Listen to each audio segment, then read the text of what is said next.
War Commitment 2024 coverage now. After months of speculation, Donald Trump today chose first-term Ohio Senator J.D. Vance, who before running for office was a major Trump critic. But how much impact does Vance or any vice presidential running mate have on the outcome in the election? Ari Height joins us in the studio after asking that question to a political science professor.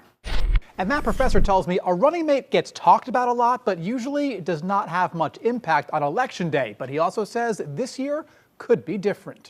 Now that former President Donald Trump has chosen Ohio Senator J.D. Vance as his vice presidential candidate, the Republican ticket is complete. But how important is the number 2 person on the ballot? Probably not as important as people think it is. Kevin Wagner is a professor of political science at Florida Atlantic University. He says people tend to make a big deal over who the vice presidential candidate will be, but history shows it really doesn't matter that much. For the most part, people vote for who's at the top of the ticket, not usually who's in the number 2 spot. Wagner says a presidential candidate often chooses a running mate to unify the party, but he says that does not appear to be what Trump had in mind when going with Vance. That might have been somebody like Nikki Haley, who could have brought some of those Republican voters that maybe didn't vote for Donald Trump in the primary. Wagner says Trump may have chosen Vance because he could help win his home state of Ohio, a swing state in the election.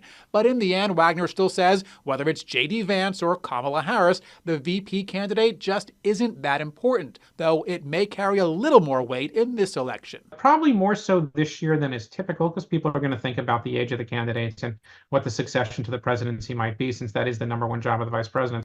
And in case you're wondering, Donald Trump is not the first man to seek a second term in the White House with a different running mate. In fact, Franklin Roosevelt had 3 different vice presidents. The last man to run for a second term with a different running mate was Gerald Ford in 1976. Ari Height, WPBF 25 News.